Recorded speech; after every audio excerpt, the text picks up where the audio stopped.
Puji Tuhan, Shalom Aleichem. Mari kita mulai ibadah kita pada pagi hari ini. Oleh karena kasih dan kemurahan Tuhan, kita dapat beribadah di tempat ini. Mari kita bangkit berdiri, kita mau pujikan. Terlalu besar kasih-Mu Bapa, pengorbanan yang Kau berikan bagi kita semua.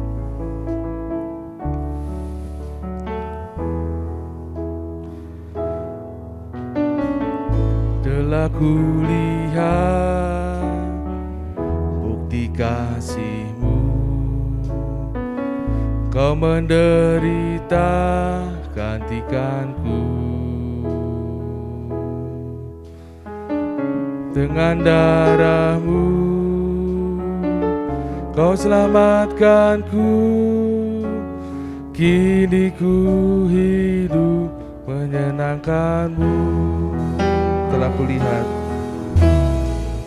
Telah kulihat bukti kasih-Mu,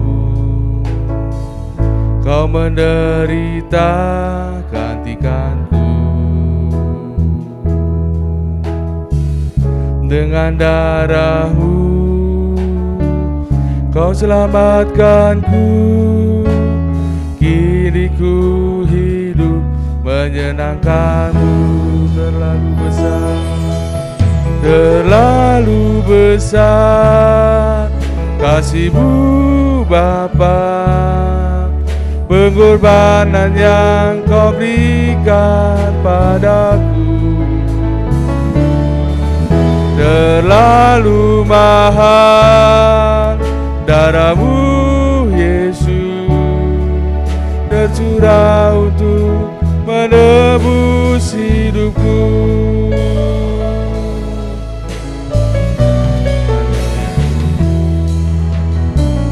Telah kulihat bukti kasih-Mu, Kau menderita gantikanku. Dengan darah-Mu Kau selamatkanku, kini ku hidup menyenangkan-Mu. Terlalu besar kasih-Mu Bapa, pengorbanan yang Kau berikan padaku. Terlalu mahal darah-Mu Yesus, tercurah untuk menebus hidupku. Terlalu besar kasih-Mu Bapa, pengorbanan yang Kau berikan padaku. Terlalu mahal darah-Mu Yesus, tercurah untuk menebus hidupku. Terlalu besar kasih-Mu Bapa, pengorbanan yang Kau berikan padaku. Terlalu mahal darah-Mu Yesus, tercurah untuk menebus hidupku. Terlalu besar kasih-Mu, besar kasih-Mu Bapa, pengorbanan yang Kau berikan padaku. Terlalu mahal darah-Mu Yesus, tercurah untuk menebus hidupku. Tercurah untuk menebus hidupku. Tercurah untuk menebus hidupku. Haleluya Yesus. Allah Bapa kami yang ada di dalam kerajaan surga, yang kami kenal di dalam nama Tuhan Yesus Kristus. Yesus, pengorbanan-Mu sungguh luar biasa bagi kehidupan kami semua.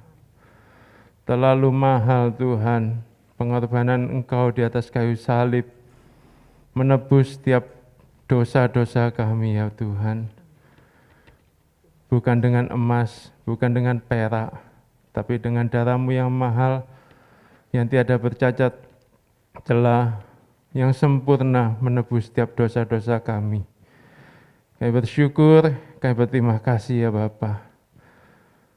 Tuhan sudah memelihara kami, Tuhan sudah membela kami semua hingga sampai pada pagi hari ini. Ini semua karena kasih kemurahan Tuhan dalam kehidupan kami. Kiranya Tuhan setiap pujian yang kami naikkan pada pagi hari ini berkenan di hadapan Tuhan. Terlebih ketika firman Tuhan dibentangkan, kehidupan kami semakin dikuatkan, iman kami semakin diteguhkan, dan kami semakin setia di hadapan Tuhan. Terima kasih Tuhan, terima kasih. Kami siap untuk beribadah pada Tuhan, memuji memuliakan nama Tuhan. Hanya di dalam nama Tuhan Yesus Kristus. Haleluya.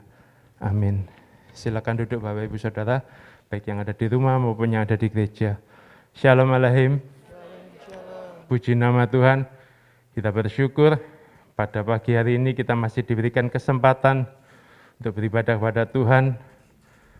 Seluruh kehidupan kita serahkan semuanya di dalam tangan Tuhan, sebab Tuhan sudah menebus setiap kehidupan kita semua. Amin. Haleluya. Besarkan nama Tuhan.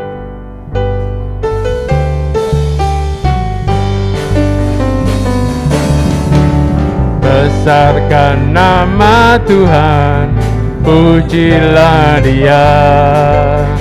Kemurahannya besar, tiada terkira.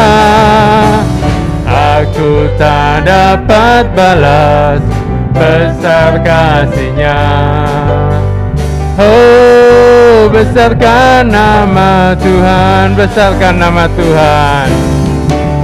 Besarkan nama Tuhan, pujilah Dia. Kemurahannya besar, tiada terkira. Aku tak dapat balas besar kasih-Nya. Oh, besarkan nama Tuhan. Tuhan yang ajaib, Tuhan yang kuasa, Tuhan yang menopang hidupku.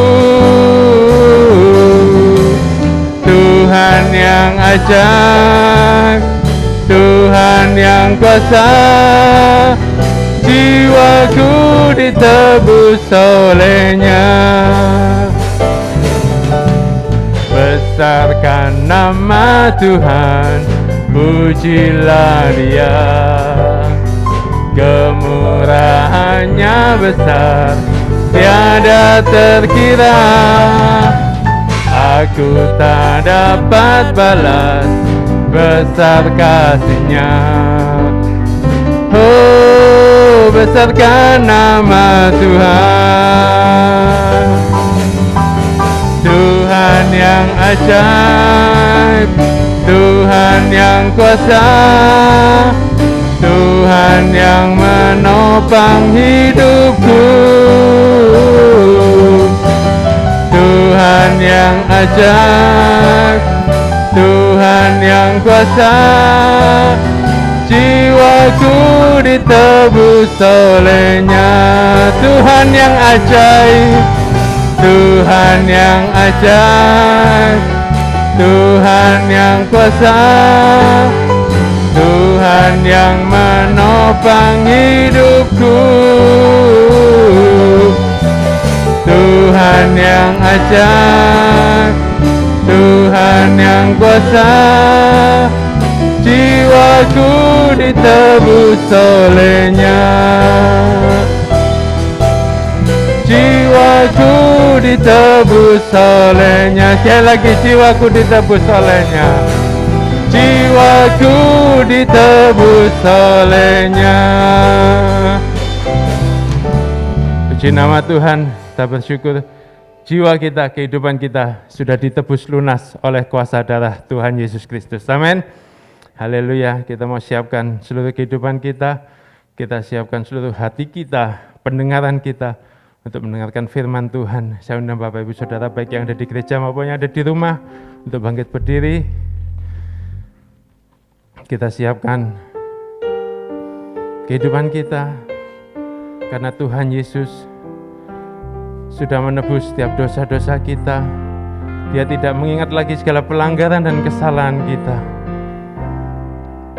Sejauh timur dari barat, Engkau membuang dosaku. Tiada kau ingat lagi pelanggaranku.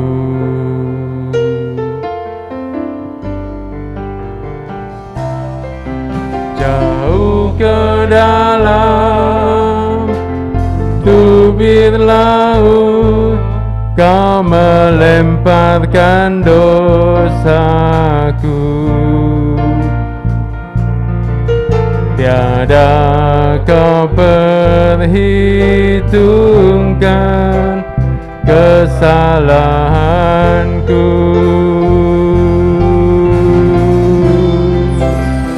Betapa besar kasih pengampunanmu Tuhan.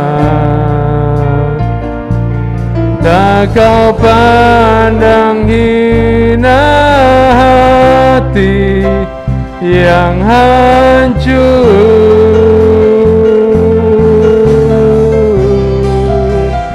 Ku berterima kasih kepadamu ya Tuhan. Pengampunan yang Kau beri, pulihkanku.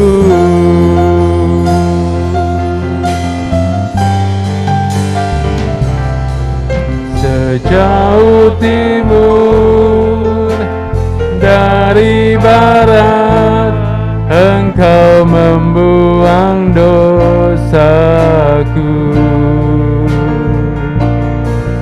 Tiada kau ingat lagi pelanggaranku.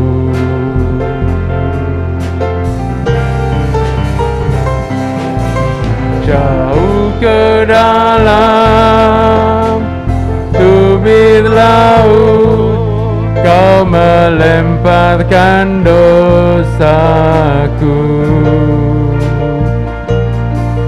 Tiada kau perhitungkan kesalahanku.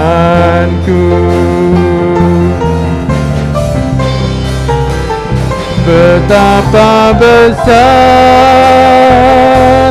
kasih pengampunanmu Tuhan.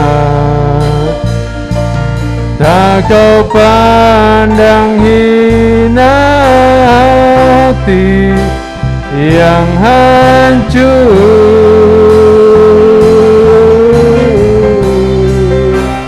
Ku berterima kasih kepadamu ya Tuhan. Pengampunan yang Kau beri, pulihkanku. Betapa besar kasih-Mu Tuhan, betapa besar kasih pengampunan-Mu Tuhan.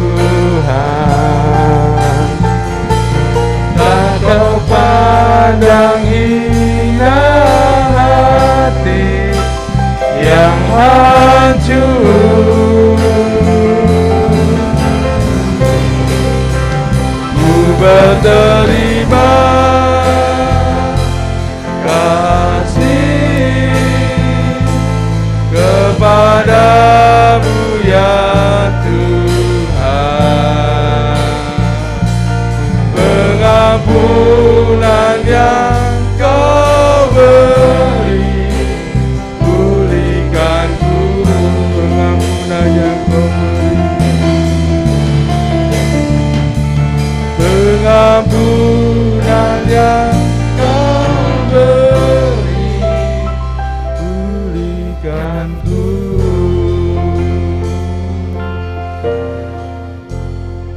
Haleluya. Terima kasih Tuhan. Sungguh kasih-Mu besar dalam kehidupan kami. Pengampunan-Mu membuat kami dapat hidup kembali, berpengharapan kembali, sehingga kami dapat memuji dan memuliakan nama-Mu. Biarlah Tuhan, pengampunan-Mu memulihkan setiap kehidupan kami, membawa kami untuk semakin lebih dekat kepadamu, semakin setia dan semakin taat akan perintah-Mu. Terima kasih Tuhan buat pagi hari ini, atas kasih dan kemurahan-Mu kami dapat memuji, memuliakan nama-Mu, menyembah-Mu. Terlebih Tuhan, pada pagi hari ini kami akan menerima sebagian dari kebenaran firman-Mu. Biarlah firman-Mu Tuhan membentuk setiap kehidupan kami untuk semakin hidup takut akan Tuhan. Firman-Mu membentuk setiap karakter hidup kami untuk semakin serupa dengan Engkau, sehingga dimanapun kami berada, kami boleh menjadi terang dan garam-Mu, dan nama-Mu saja yang dipermuliakan Bapa. Kau mau berkati hamba-Mu yang hendak menyampaikan kebenaran firman-Mu, sembunyikan di belakang salib-Mu. Biarlah hamba-Mu menyampaikan apa yang menjadi isi hati-Mu dalam kesempatan pagi hari ini, sehingga kami semua mendengarkan apa yang menjadi kehendak-Mu dalam kehidupan ini Bapa. Terima kasih Bapa, kami yang mendengarkan firman-Mu juga membutuhkan urapan yang sama. Biarlah kami mendengarkan penuh dengan perhatian, mendengarkan dengan penuh keseriusan, dan meresponnya dalam kehidupan ini, sehingga kami menjadi pelaku-pelaku firman-Mu yang setia. Terima kasih Bapa, terima kasih. Berfirman-Nya Tuhan, kami siap mendengar hanya di dalam nama Tuhan Yesus Kristus, Tuhan dan Juru Selamat kami yang hidup. Haleluya, amin.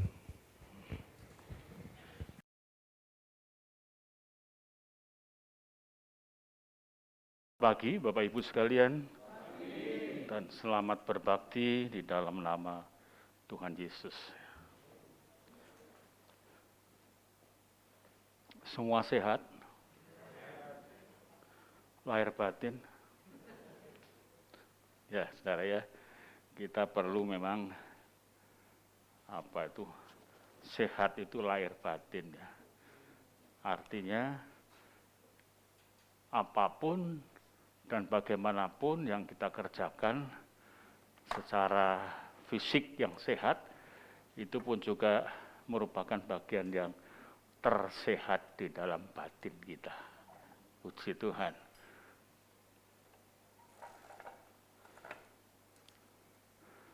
Kita sebelum makan dan minum perjamuan kudus, kita perlu untuk betul-betul membangun satu keimanan yang kuat di dalam Tuhan.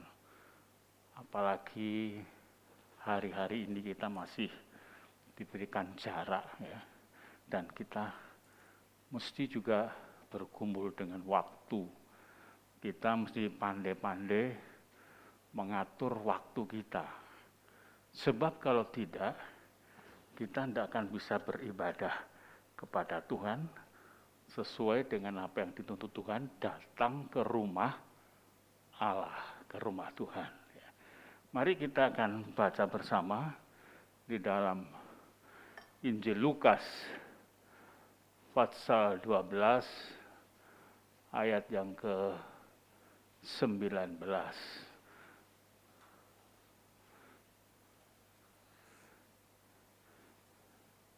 Ya.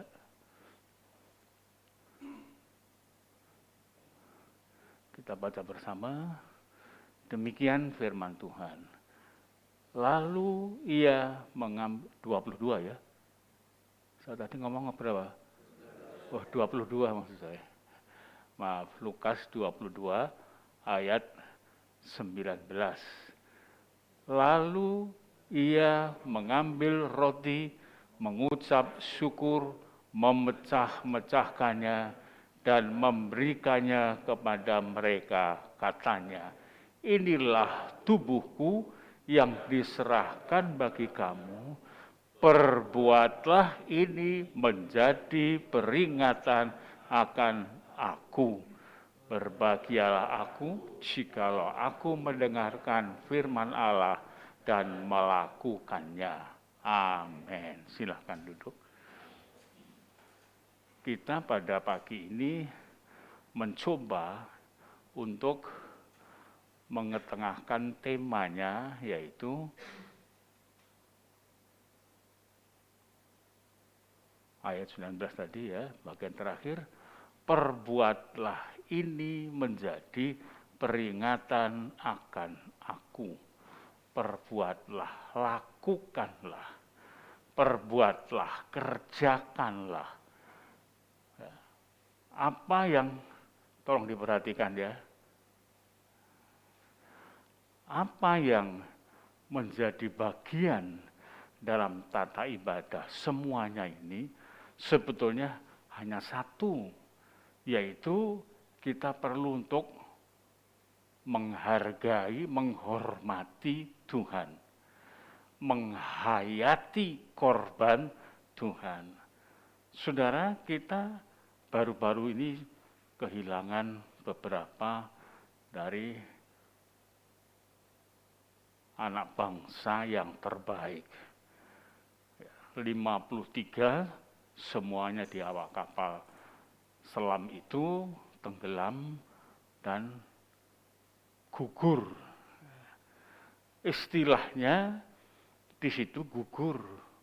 Untuk apa? Membedakan, dan dalam kata-kata ini sudah mengandung sebuah etika dan hormat yang begitu besar untuk menghargai almarhum mereka yang sudah meninggal dipanggil Tuhan. Biasanya disebut mati, tapi ini gugur. Sebab ada penghargaan, dibedakan.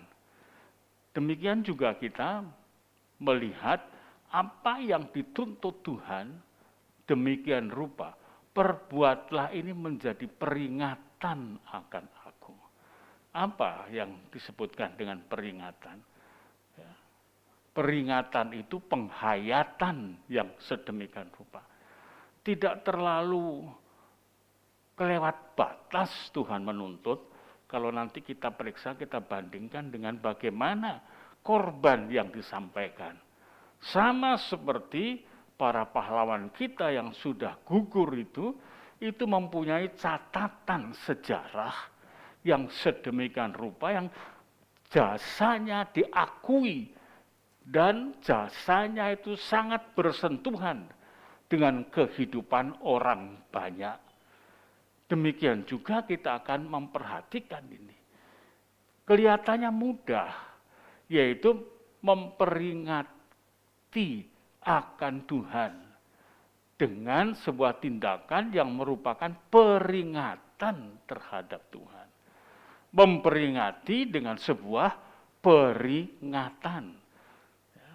Kita melihat ini dan kita mencoba untuk mengerti apa yang ada di dalamnya. Maka itu firman Tuhan ini temanya pada pagi ini adalah menghayati di dalam peringatan terhadap korban Kristus. Ya, kita akan meminjam catatan yang terdapat di dalam Injil Yohanes pasal 3. Itu ayat 16 sampai dengan 21. Kenapa kita mesti harus memperingati itu? Ada jasakah di dalamnya, sehingga perlu kemudian semua murid-muridnya, semua orang yang mengenalnya untuk membangun sebuah peringatan. Maka itu perjamuan kudus ini perlu. Saudara yang ada di rumah, Saudara perlu untuk mengambil perjamuan kudus dan melakukan bersama-sama perilaku kita pada pagi hari ini dan seterusnya terhadap Yesus Tuhan dan Gembala kita yang baik itu ya. Saya baca demikian, karena begitu besar kasih Allah akan dunia ini sehingga Ia telah mengaruniakan anaknya yang tunggal supaya setiap orang yang percaya kepadanya tidak binasa melainkan beroleh hidup yang kekal. Satu-satu kita memperhatikan ayat ini ya. Ayat 16 ini kita sudah sangat tahu pernyataan Tuhan. Ukuran kasih Allah yang sedemikian rupa itulah yang kemudian mendesakkan Tuhan untuk memberikan anaknya yang tunggal. Perhatikan kata-kata tunggal itu tidak ada yang lain. Dunia ini semua, tolong diperhatikan, dunia ini semuanya adalah dalam cakupan Tuhan. Dunia ini semuanya di dalam satu tanggung jawab dari Tuhan. Tanggung jawab untuk apa? Tanggung jawab untuk mensejahterakan, mengamankan, menyelamatkan. Kenapa Tuhan memiliki satu pengertian seperti itu? Sebab manusia ciptaannya itu sudah jatuh di dalam dosa. Itu membutuhkan satu kasih yang besar yang tidak dapat diukur. Kasih besar tidak dapat diukur itu pengertiannya tidak dapat dihalangi oleh karena kerentanan hidup kita manusia. Kejatuhan manusia itu tiap hari terjadi. Per pribadi tiap saat terjadi kehidupan dosa. Karena itu perlu kasih yang besar untuk menyelesaikan sebuah masalah yang besar. Sehingga kemudian Allah menurunkan putranya yang tunggal. Ini berita penting, saudara ya. Berita penting. Apalagi semakin mendekati hari kedatangan Tuhan Yesus yang kedua kali. Saya tidak terlalu banyak untuk menyampaikan kepada tanda-tanda kedatangan. Semua sudah banyak menyampaikan itu. Tetapi apa isinya yang perlu kita tampilkan dalam hidup ini? Yang itu menyatakan sebuah penantian, penghargaan kepada Tuhan. Kita harus tahu, sebab tidak cukup dengan percaya yang tidak kita ketahui apa pengertian percaya itu. Ya. Di situ dijelaskan anaknya yang tunggal, satu-satunya, tidak ada yang lain. Tunggal itu satu. Tunggal itu tidak ada pendamping-pendampingnya. Tunggal itu artinya ya sekali dilahirkan ya hanya itu. Ini memang diambil dari tata kelahiran. Saudara, untuk apa ditekankan yang tunggal itu? Tuhan perlu menekankan itu supaya manusia itu jangan berharap kepada yang lain di luar Sang Putra yang diberikan kepada manusia. Kenapa? Persoalannya manusia ini persoalan yang rumit, sulit, tidak bisa dan tidak boleh disederhanakan. Kita ini punya banyak masalah dalam hal apa saja. Memang kita ini ada banyak gantungan yang ditawarkan oleh kehidupan ini. Bergantung pekerjaan, bergantung profesinya, bergantung pada kekayaan, bergantung harta bendanya, bergantung kepada persahabatan, bergantung dan lain sebagainya. Tetapi kita melihat bahwa sesuatu hal yang satu tidak dapat menghasilkan sesuatu yang mendatangkan keselamatan sampai sorga terbuka pintunya, kecuali dengan satu hal, ketergantungan pada pekerjaan Kristus, Sang Putra yang tunggal. Karena pekerjaan Tuhan itu sudah jelas. Pekerjaan Tuhan itu yang melalui Putra yang tunggal, Tuhan Yesus sudah jelas. Hanya satu untuk menyelamatkan. Maka itu dituliskan supaya setiap orang yang percaya kepadanya tidak binasa. Binasa itu bukan sekedar mati. Kata-kata binasa itu adalah kehancuran hidup yang sudah tidak dapat dimanfaatkan dan tidak ada artinya lagi. Tolong perhatikan ya. Kalau tidak bisa menangkap, saudara ya. Ini penting. Nanti kita akan dikuliti di sini, di dalam firman Tuhan ini.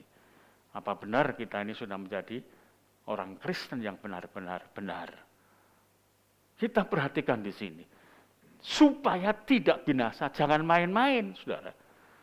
Allah tahu binasa itu apa, kengerian itu apa. Binasa itu peleburan di dalam neraka, yang kalau kita lihat beberapa kesaksian orang yang sudah pernah masuk neraka itu, kemudian dia dihidupkan kembali supaya bertobat, karena memang ada kisah tersendiri tentang orang-orang tersebut di dalam hadirat Tuhan. Seperti apa? Dia katakan orang kalau masuk neraka seperti George Lennox, pencuri kuda itu. Begitu dia diiringkan, dia mati, mau dikuburkan, dia kemudian kebentur yang mengangkat peti kebentur sehingga petinya itu terlempar, jatuh, dan terbuka tutupnya. Ini aneh bukan saudara? Orang yang mati di skrob begitu rupa itu dengan kuat. Tidak mungkin hanya jatuh begitu terus kemudian lepas. Tapi itu kan rencana Tuhan. Lepas, dia nongol dengan teriakan air.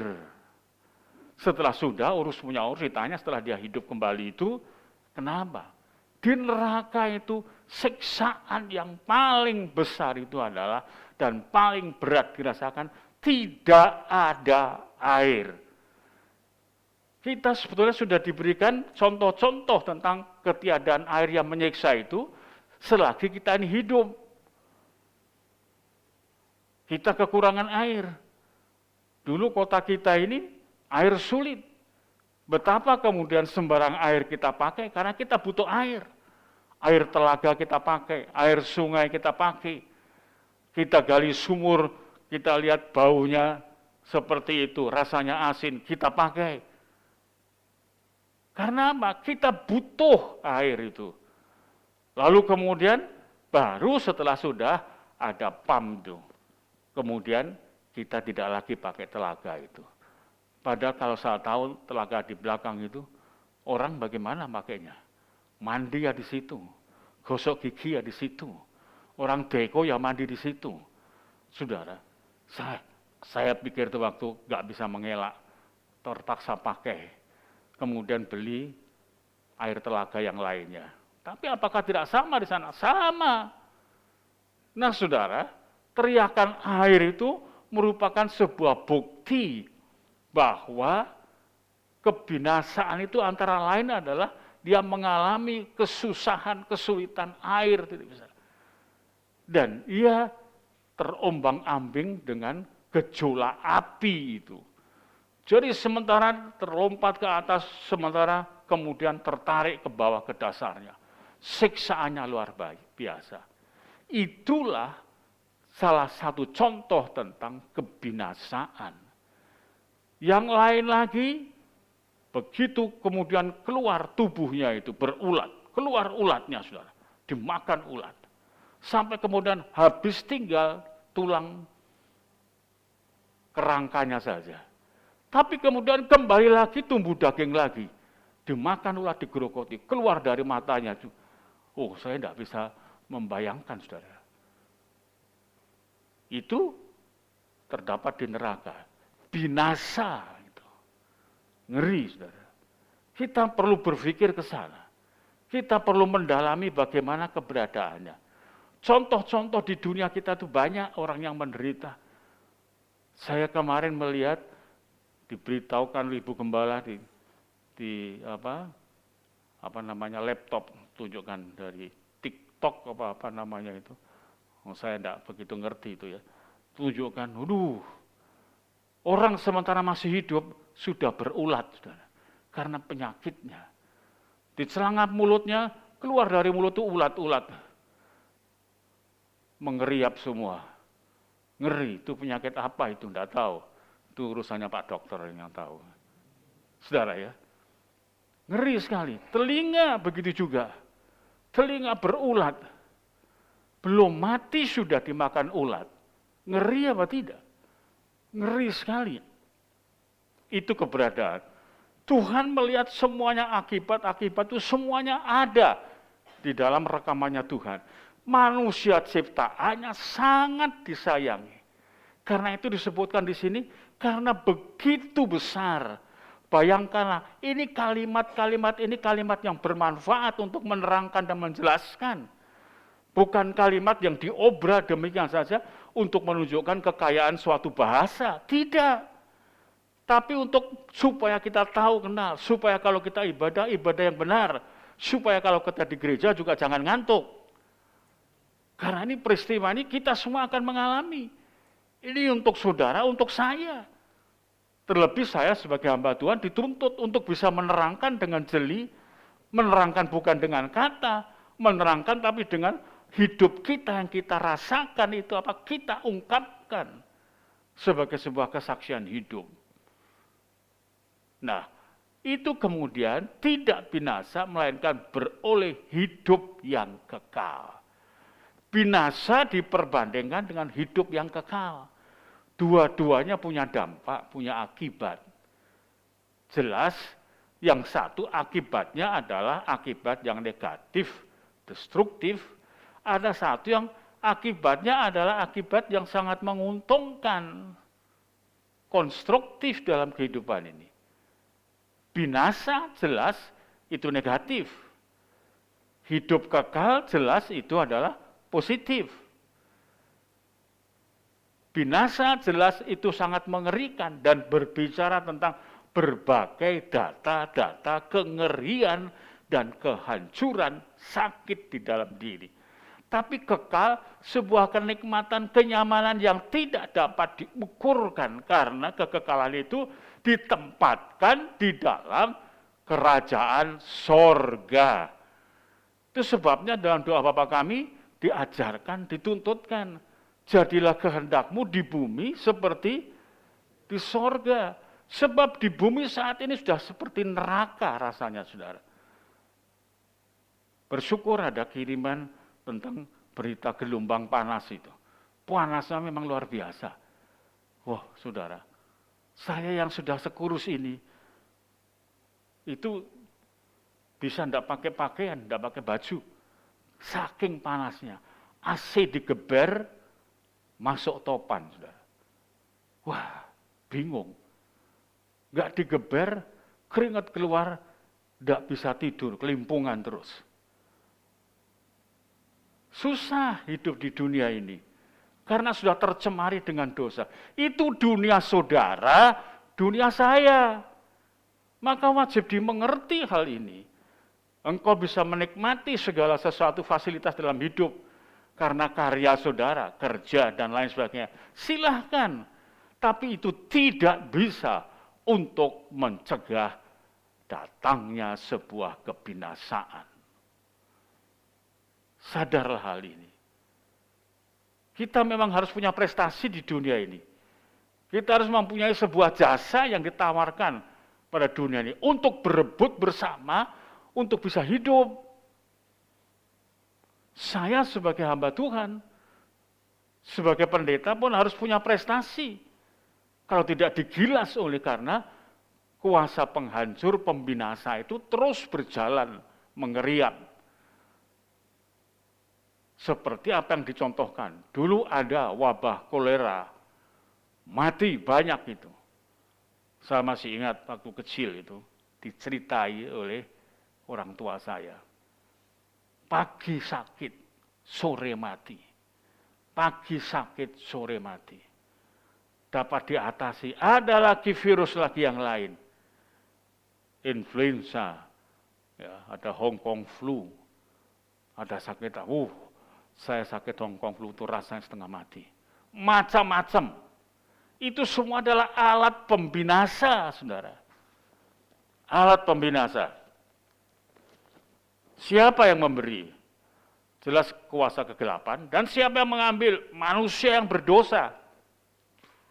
Karena itu begitu besar kasih itu, mendesakkan Sang Putra yang tunggal, tidak ada yang lain, itu diberikan kepada dunia untuk supaya percaya. Percaya. Coba Roma pasal yang ke-10 ayat 17, itu sudah sering kita baca itu. Dari mana prosesnya ya, cepat. Iman timbul dari pendengaran, dan pendengaran oleh firman Kristus. Percaya itu adalah unsur dari iman. Sebab iman itu mengandung sikap percaya dan mempercayakan. Ini perlu kita harus tahu apa yang ada. Butir-butir firman itu mesti dikupas begitu rupa supaya kita bisa mengerti. Iman timbul dari pendengaran berita dan pendengaran oleh firman Kristus, oleh pemberitaan firman. Iman datang dari pendengaran, mendengar. Kita manfaatkan indera pendengar ini. Kemudian, dan pendengaran itu oleh berita firman Kristus, bukan yang lain. Banyak berita di dunia ini membuat kita bisa jantungan, membuat kita bisa pikiran itu kemudian hilang kontrolnya. Dan banyak sekali. Saya bebannya cukup banyak. Ya, mengandung beban untuk bagaimana mematutkan diri layak di hadapan Tuhan. Sulit, saudara. Kalau sekedar jadi pendeta saja, gampang. Tapi kalau kemudian untuk menjadi hamba Tuhan yang benar-benar, itu luar dalam, itu dikuliti oleh Tuhan. Maka itu kata-kata mengatakan ya atas ya dan tidak atas tidak itu merupakan dasar kehidupan kita, harus ada di sana. Tetapi untuk ada di sana sulit, kita butuh siapa? Butuh Tuhan. Setelah sudah nanti dihapuskan dosanya itu, maka kemudian langsung ditampal dengan firman-Nya. Supaya kita dikuduskan. Kuduskanlah mereka itu. Kuduskanlah hatiku. Firman-Mu adalah yang memberikan kebenaran. Dikuduskan oleh karena firman. Firman-Mu seperti pelita ya pada kakiku dan suluh pada jalanku. Saya baca itu betul memang, ya saudara ya. Saya renungkan, itu tempo dulu, bukan sekarang. Tempo dulu. Terang penerang itu perlu untuk berjalan. Satu kampung dengan kampung lain, itu jalannya betul-betul jauh dan gelap. Kalau kita membawa senter, masih lumayan. Sekali dipencet knopnya, kita bisa melihat jarak yang jauh sudah dapat terpantau. Tapi kalau hidup dalam situasi dulu yang dipakai oleh Tuhan itu, pemazmur mengatakan demikian rupa. Kenapa? Punya alasan betul. Firman itu perlu. Ibaratnya lampu tengah malam. Jadi diibaratkan dalam dunia ini penuh dengan kegelapan. Butuh penerang. Penerang pada waktu itu disajikan oleh teknologinya pada waktu itu sekedar pakai obor atau oblek, saudara. Saya pernah dengan Bapak Gideon pergi ke desa yang sekarang jadi tempatnya Pak Muris itu sama. Desa apa namanya? Karangwaluh itu lewat kuburan, saudara, bawa obor. Dan obor itu cuma jaraknya berapa meter yang dapat dilihat. Seperti itu kebutuhan untuk diterangi jalan hidup itu. Dan kita membaca Alkitab ini, membaca ayat-ayat ini untuk menerangi apa itu kebinasaan, apa itu kemudian harus beriman, apa itu kemudian iman itu datang dari pendengaran yang berdasarkan firman Kristus, itu batasnya. Tidak dapat dengan berita-berita lain. Berita di luar firman itu tidak bisa memberikan satu jalan keluar. Dan firman itu harus firman Kristus. Sebab kita melihat, nantinya kita akan lihat apa dan bagaimana kalau orang tidak mengerti akan firman itu. Ayat 17 demikian. Sebab Allah mengutus anaknya ke dalam dunia bukan untuk menghakimi dunia, melainkan untuk menyelamatkan oleh dia. Yohanes 3:16 itu dipegang ya. Jadi kita melihat mengutus anaknya ke dalam dunia itu bukan untuk menghakimi. Kenapa? Di dalam hal ini kita harus tahu kenapa ada kalimat begitu, tidak untuk menghakimi. Sebab semua manusia di dunia sudah ditempatkan pada sebuah kesalahan yang fatal. Kesalahan yang besar. Sehingga Rom pasal 3 ayat 10 itu menyatakan tidak ada seorang pun yang benar. Seorang pun tiada. Tidak ada. Saudara perhatikan, ngeri. Karena itu Tuhan waktu menyorot melihat kehidupan manusia ini dikepung dengan sesuatu yang serba salah. Serba mendatangkan hukuman. Dan kalau sudah dinyatakan seperti ini, siapa yang bisa menolong? Yang punya dunia ini semua, alam semesta itu Tuhan. Lalu kita butuh siapa? Apakah tidak butuh sesuatu yang berasal dari Tuhan? Karena hanya Dialah yang bisa mengatur dan memperbaiki segala-galanya. Kita tidak bisa membutuhkan yang lain. Saudara, maka perlu menempatkan iman itu, anaknya ke dalam dia, bukan untuk menghakimi. Kita harus tahu bahwa ada satu yang menyelamatkan, mengamankan kita, dan tidak menghukum, yaitu Yesus, anak Allah yang tunggal. Melainkan untuk menyelamatkan oleh dia. Kata-kata selamat ini mesti kita hubungkan dengan adanya bahaya yang mengancam.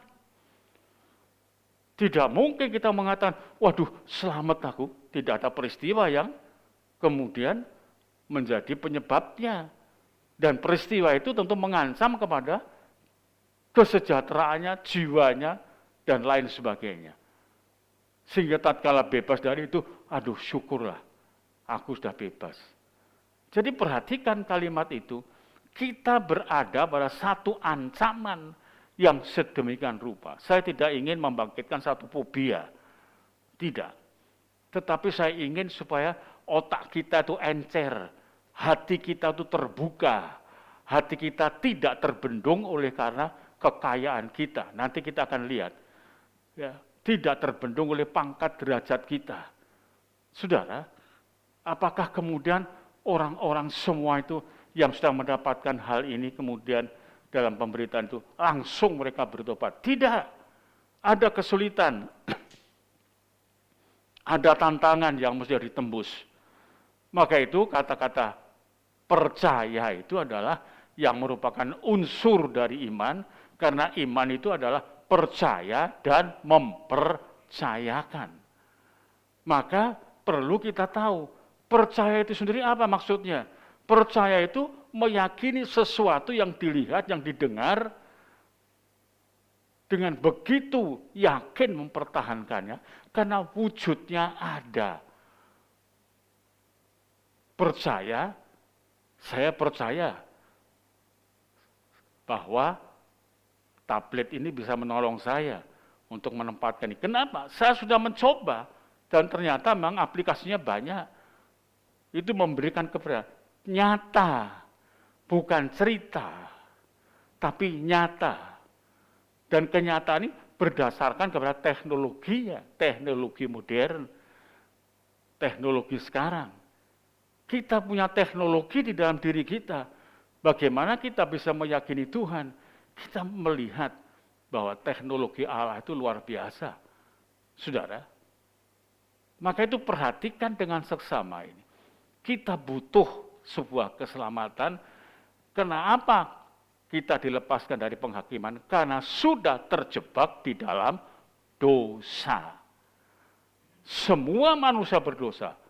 Menurut Roma pasal 3 ayat yang ke-10, semuanya tidak ada yang benar. Dan menurut Ibrani pasal 9 ayat yang ke-27, semua nanti kalau mati akan dihakimi. Ibrani 9 ayat 27. Kita perhatikan. Dan sama seperti manusia ditetapkan untuk mati hanya satu kali saja. Dan sesudah itu dihakimi. Kita tuh membawa diri kita, belum membawa orang lain dalam kesaksian hidup. Tapi baru membawa diri kita ini perjuangannya, pergumulan melawan diri ini sulit, saudara. Saya beritahukan sulit. Kalau tidak ada sang penolong yang satu ini, kita betul-betul akan binasa semuanya. Banyak orang mencari bagaimana keberadaannya dari hidup ini. Mengupayakan dengan upayanya dan lain sebagainya. Tidak bisa, saudara ya. Ayat 18, barang siapa percaya kepadanya, ia tidak akan dihukum. Ini sudah keputusan.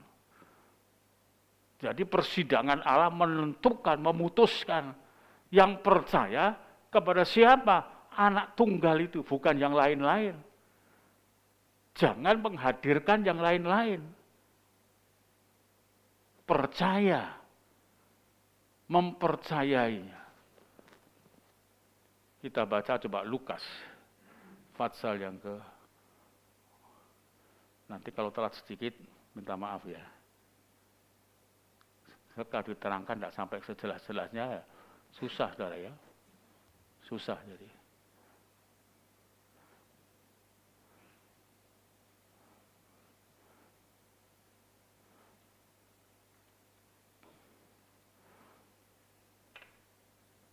Lukas 22 ayat yang ke-46. Katanya kepada mereka, mengapa kamu tidur? Bangunlah dan berdoalah, supaya kamu jangan jatuh ke dalam pencobaan. Adanya pencobaan, adanya keterbatasan manusia, ketidaksanggupan manusia. Sudah tahu, dalam perjalanan seluruhnya ini murid-murid ini adalah orang-orang inti yang dekat dengan Yesus. Tahu dia dipakai untuk pelayanan ini, pelayanan itu, dan seterusnya. Tahu dirinya dilindungi dalam sebuah keselamatan. Tetapi pada akhirnya, toh tertidur. Saudara. Tertidur. Kita tidak bisa melawan batasan dari kemampuan tenaga kita, stamina kita. Kita mesti mohon Tuhan memberikan kekuatan yang baru. Karena itu diciptakan jadi ciptaan baru. Saudara, ini yang harus kita pikirkan dengan sungguh-sungguh. Saya ini rapuh, saudara itu rapuh, semuanya. Dan semuanya seolah-olah hidup itu hanya digiring untuk menuju kepada hari akhir yang penuh dengan duka cita, penderitaan. Belum mengalami kebinasaan, sudah penderitaan, onak dan duri, peluh yang begitu rupa terkuras, kerja penuh dengan persaingan. Sekarang persaingan bukan antar sesama yang tidak ada hubungan keluarga. Karena sulitnya kehidupan ini, sekarang persaingan itu pun juga semakin dekat dengan kekerabatan. Bahkan persaingan hidup itu di dalam berbagai sisinya, mereka membangun prestasi dirinya dan lain sebagainya. Kemudian itu masuk di dalam keluarga.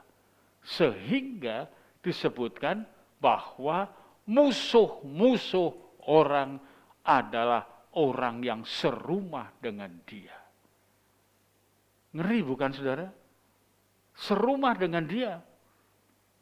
Punya anak, dipelihara dari kecil, disayang-sayang. Diberi asupan ini dan sebagainya. Setelah sudah besar, disekolahkan, sekolah pandai, luar biasa. Kemudian datanglah harapan orang tua. Aduh, kalau aku sudah tua nanti anak ini bisa menjadi bagian dari hidupku yang menunjang kehidupanku, dan lain sebagainya. Setelah sudah menikah, berubah. Dulu begitu dengan orang tua, jadinya kok sekarang berubah. Ada sesuatu di dalam yang tidak kita ketahui yang sedang bekerja untuk membangun dan memberikan satu tipu daya, kamuflase dalam hidup, dimasukkan ke dalamnya. Dalam pergaulan untuk mencari pasangan hidup, pergaulan untuk mampu berprestasi. Di sana bergabung berbagai-bagai faham, berbagai-bagai perilaku. Akhirnya terkontaminasi, teracuni, kemudian terpengaruh dan lain sebagainya. Sudah begitu dihadirkan kepada orang tua terkejut. Banyak orang tua mati ngenes nantinya. Jangan dipikir 2 Timotius 3 ayat yang pertama, banyak kesukaran, kesulitan sehingga orang ingat akan dirinya sendiri itu. Kemudian kita hanya melihatkan orang lain itu, bukan untuk aku. Pikirkan masa-masa yang sulit seperti itu. Saudara, saya berbicara dengan seorang hamba Tuhan, sampai ke sana kemudian langsung ditutup. Tidak mau lagi mendengarkan, karena saya menyangkut kepada bagaimana perilaku seorang hamba. Saya mengatakan kita ini harus waspada terhadap jemaat Tuhan, itu tanggung jawab kita. Itu tanggung jawab kita di hadapan Allah, nanti akan ditanyakan. Dan kemudian bagaimana jemaat yang kaya cuma dinina-bobokkan kekayaannya supaya kemudian tumpah kepada sang gembala. Gembala akhirnya dilayani bukan melayani. Bukan cuma dilayani oleh jemaat, tapi disuapi tambahan. Ngeri, saudara. Tutup. Tidak ada lagi kontak. Saya katakan, wis gak cocok dengan sekarang. Saya ngomong lagi dengan yang lain. Banyak sekarang untuk melakukan hal-hal seperti ini yang perlu kita harus tahu. Saudara perhatikan, itu adalah merupakan bagian yang kita ketahui. Tidur. Itu padahal perjuangan Tuhan adalah untuk kita. Tetapi sulit jikalau kita tidak diatur, dibela, di-backup oleh firman Tuhan. Sadarkah kita bahwa tiap detik kita perlu untuk dekat dengan Tuhan? Nah, di India itu 350.000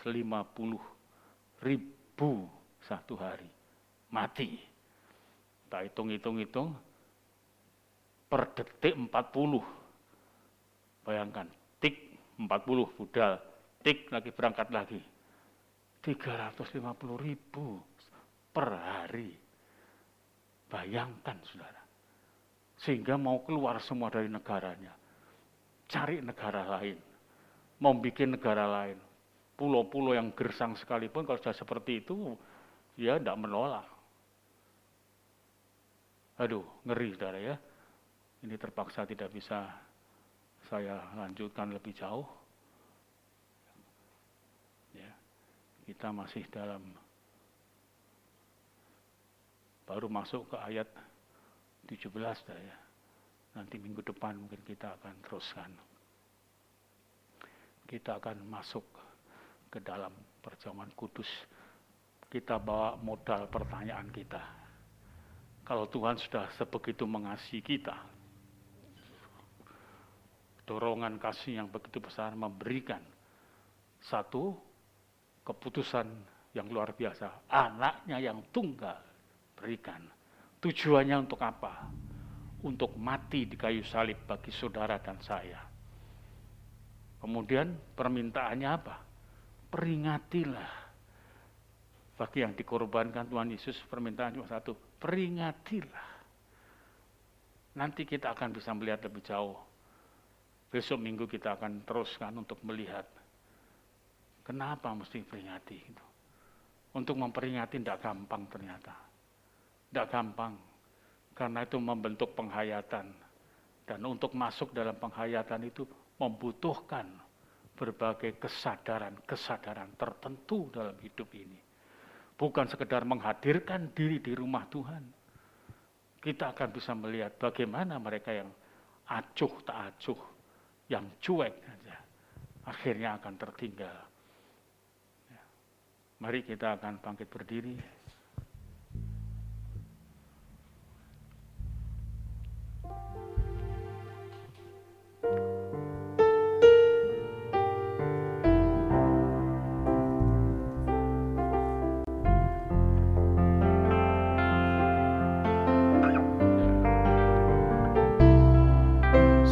Sejauh timur dari barat, Engkau membuang dosaku. Tiada kau ingat lagi pelanggaranku. Amin. Jauh ke dalam tubir laut, Kau melemparkan dosaku.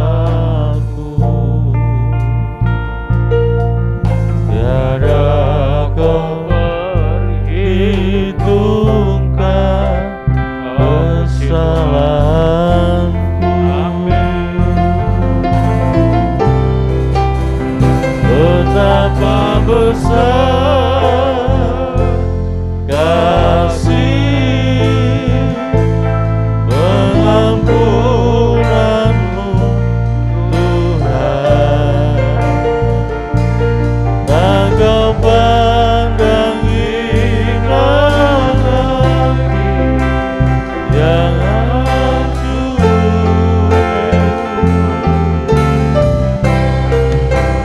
Ku berterima kasih kepadamu ya Tuhan. Pengampunan yang Kau beri, pulihkanku.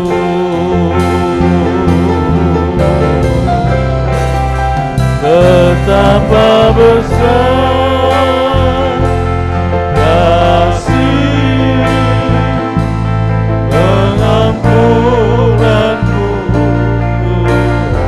Amin. Tak kau pandang hina yang hancur.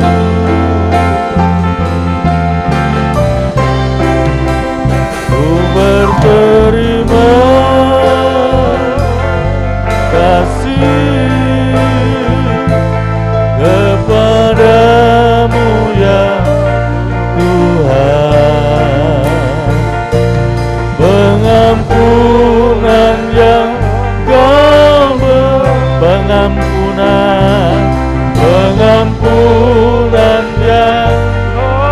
pengampunanmu Tuhan, pengampunan yang Kau beri,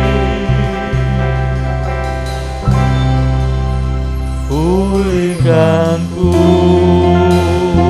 Haleluya, haleluya,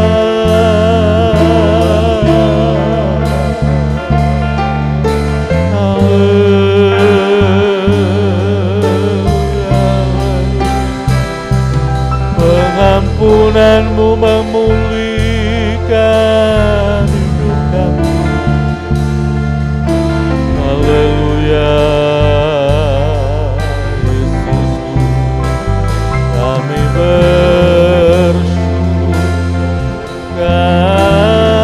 bersyukur, Kau yang mengampuni segala dosa dan pelanggaran kami. Engkau yang mengubahkan hidup kami, Tuhan, mengubahkan kami, jadikan kami hamba-hamba yang setia mengasihi Engkau. Dalam nama Yesus,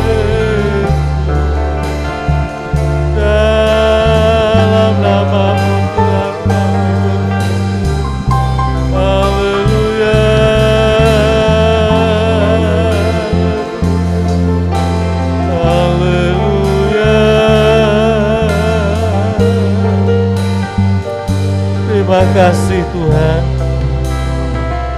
Sungguh besar kasih-Mu bagi setiap kami. Kau yang telah menebus segala dosa dan pelanggaran kami.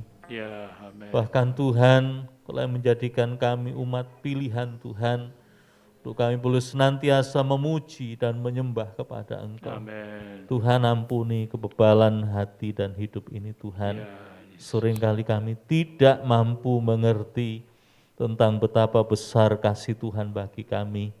Kami tidak mengerti bahwa hidup kami, hidup yang sudah diberi anugerah, diselamatkan dari segala kesalahan kami, ya, benar, dosa-dosa Tuhan kami. Yesus. Karena itu Tuhan, Yesus. ajar kami, untuk kami boleh mengerti akan kasih Tuhan, dan hidup kami agar seturut dengan apa yang menjadi kehendak-Mu. Ya. Terima kasih Tuhan untuk berkat firman Tuhan pagi ini. Kami bersyukur untuk anugerah Tuhan hingga kami dapat beribadah bersama, memuji dan mengagungkan Tuhan. Ya. Bahkan sebentar kami akan masuk dalam perjamuan asa yang kudus. Tuhan layakkan batin dan hati setiap kami. Ampuni segala dosa dan pelanggaran kami Ya. di hati, di pikiran, di perkataan, di perbuatan kami. Ya. Hal yang tidak berkenan Tuhan, dosa-dosa dan pelanggaran yang mungkin masih ngendon di batin ini Tuhan, ampuni kami, mulai dari bersihkan hamba-Mu, hidup Tuhan kami Yesus. bersama, agar kami sungguh-sungguh terang, agar kami betul-betul disucikan oleh kuasa-Mu dan hidup kami benar di hadapan Tuhan Amin. dan di hadapan sesama kami. Terima kasih Bapa, terima kasih Tuhan Yesus, Tuhan layakkan kami bersama, mulai dari Bapak Gembala, kami Amin. para Benar, pelayan Tuhan perjamuan, Yesus. dan seluruh umat Tuhan yang hadir di gereja, maupun yang mengikuti di rumah masing-masing dalam perjamuan pagi ini. Tuhan memberkati kami bersama, Amin. biar kami tidak berkesalahan di hadapan Tuhan, namun melalui perjamuan asa yang kudus pagi ini, kami beroleh kemurahan daripada Amin. Tuhan. Puji Tuhan. Terima kasih Tuhan, terima kasih. Kami akan sambut untuk perjamuan asa yang kudus pagi ini, hanya di dalam nama Tuhan Yesus Kristus. Haleluya. Amin.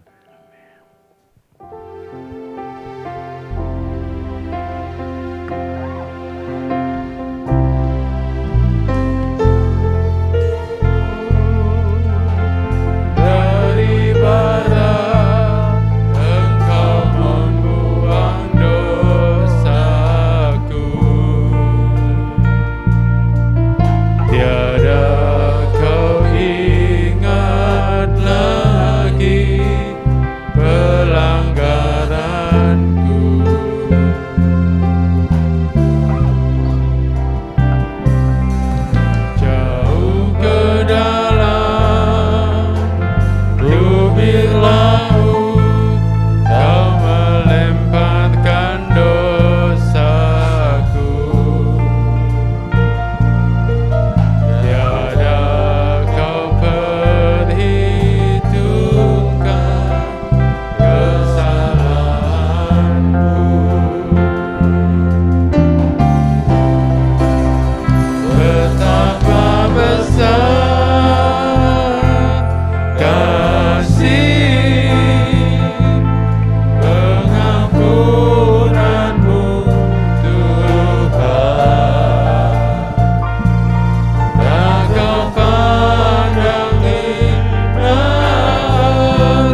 Bapa yang baik, terima kasih. Andai tidak ada Engkau, Tuhan, yang menganugerahkan putra-Mu yang tunggal kepada kami, dan andai kata kami tidak memiliki putra-Mu yang tunggal dalam hidup ini, betapa celaka dan binasa kami. Percuma hidup dihiasi dengan berbagai macam keberhasilan dan berbagai tanggapan sanjungan-sanjungan yang semarak untuk kami. Tetapi pada kemudian akhirnya kami terjerumus dalam kebinasaan yang mengerikan. Sungguh Engkau Tuhan yang sangat memperhatikan sejak semula. Bahkan jauh tatkala kami masih dalam kandungan, Kau telah mempersiapkan sebuah sejarah kehidupan yang berkorban sedemikian rupa untuk menyelamatkan umat manusia. Terima kasih Tuhan, terima kasih. Dengar saudara sekalian, kita akan bersama mendengarkan pembacaan firman Tuhan. Setelah sudah kita aminkan bersama, kita akan makan bersama dengan percaya. Dan ketika mereka sedang makan, Yesus mengambil roti, mengucap berkat, memecah-mecahkannya, lalu memberikannya kepada murid-muridnya dan berkata, "Ambillah, makanlah, inilah tubuhku." Amin. Demi nama Tuhan Yesus Kristus.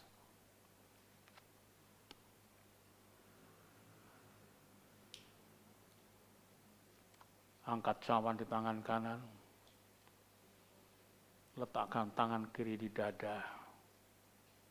Bapa yang baik,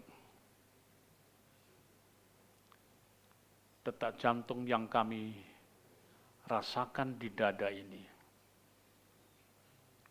bukan detak jantung yang melahirkan tenaga-tenaga kehidupan yang berdosa,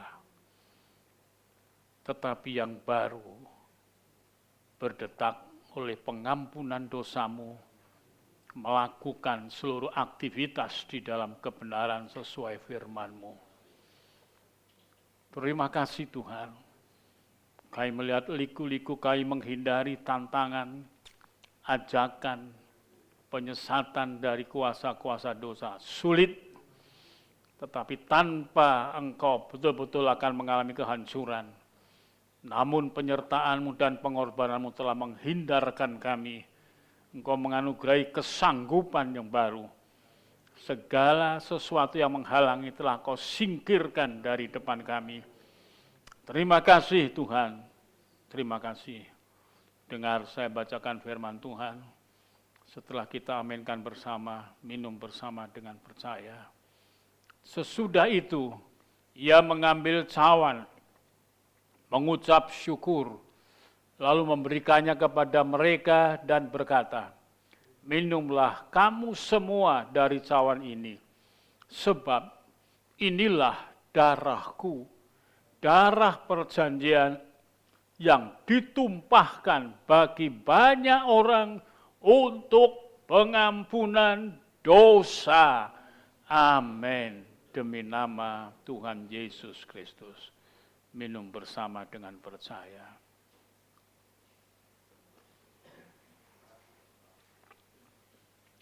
Terima kasih Tuhan. Terima kasih Yesus. Segala kegelapan yang belum tersingkap telah tersingkapkan di dalam kehidupan kami. Sehingga kami bisa melihat jalan-jalan yang dulu tidak dapat kami lalui. Semua telah dibersihkan, dapat kami lalui bersama dengan Tuhan. Firman-Mu menjadi pelita dan menjadi suluh di jalan kami. Terima kasih Tuhan. Yang sakit Tuhan sembuhkan. Yang susah Tuhan beri penghiburan. Yang di dalam kehidupan yang kacau, Engkau memberikan satu kesejahteraan. Ekonomi Kau tingkatkan semuanya. Nama Tuhan dipermuliakan. Terima kasih Tuhan, rumah tangga semakin kuat di dalam Tuhan. Kehidupan keluarga semakin semarak dengan kekuatan bersama dengan Allah. Karena Engkau Tuhan yang telah menebus kami semuanya. Terima kasih Tuhan. Terima kasih Yesus. Terima kasih kami berdoa untuk negeri dan bangsa kami ini Tuhan.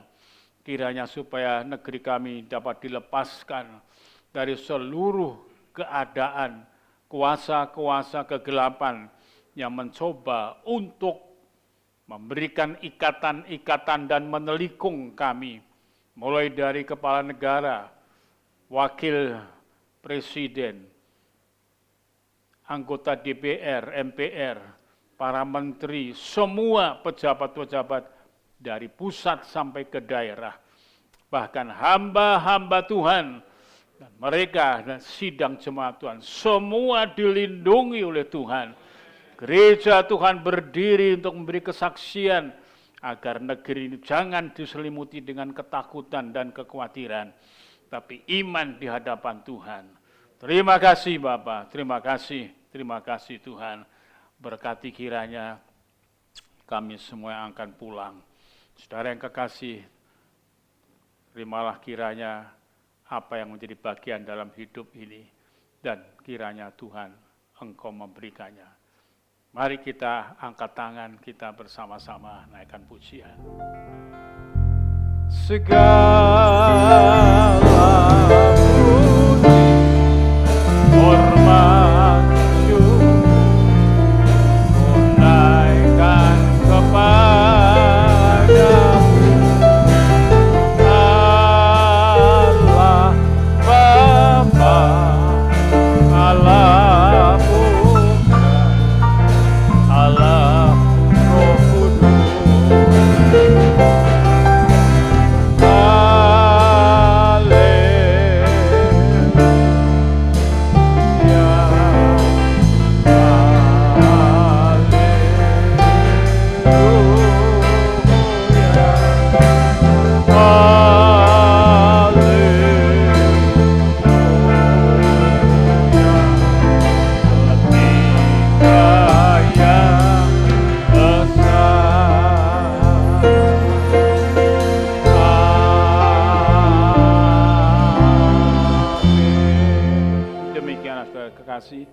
Dengan selesainya ibadah perjamuan yang kudus ini, pulanglah dan terimalah anugerah Allah di dalam kasih sejahtera Tuhan. Terimalah kiranya damai sejahtera dalam Tuhan Yesus Kristus, persekutuan di dalam Roh Kudus memberikan penghiburan dan kekuatan mulai pagi ini sampai Maranatha, bahkan sampai kita semua bersama bertemu di awan-awan yang permai. Dalam nama Tuhan Yesus Kristus. Haleluya. Amin.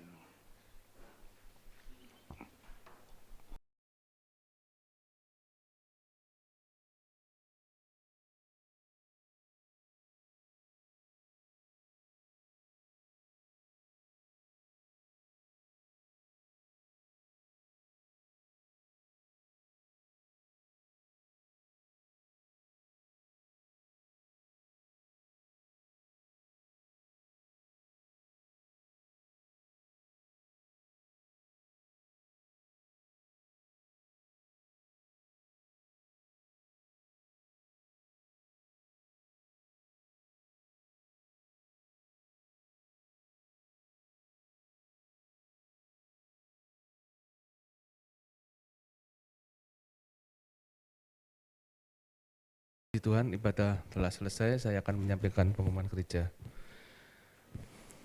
Yang pertama, tiap Senin sampai Sabtu jam 4:30 pagi ada doa pagi di gereja. Kemudian tiap Rabu jam 6:30 malam ada ibadah doa malam secara online. Kemudian tiap Sabtu jam 5 sore ibadah kaum muda remaja di gereja. Dan minggu depan seperti biasa ibadah 3 kali, jam 6, jam 9, dan jam 5 sore. Untuk ibadah sekolah minggu masih dilakukan secara online tiap minggu jam 4 sore. Dan yang terakhir, di bulan ini ada tanggal merah, tanggal 13 Mei, yang diingat jangan lebarannya aja, tetapi itu adalah hari besar kita umat Kristen, yaitu hari kenaikan Isa Al-Masih atau Tuhan Yesus. Tanggal 13 Mei tetap ada ibadah seperti hari Minggu, ibadah 3 kali, jam 6, jam 9, dan jam 5 sore. Demikian informasi yang dapat saya sampaikan, biar Bapak Ibu bisa mempersiapkannya. Selamat pagi, selamat pulang, Tuhan Yesus memberkati.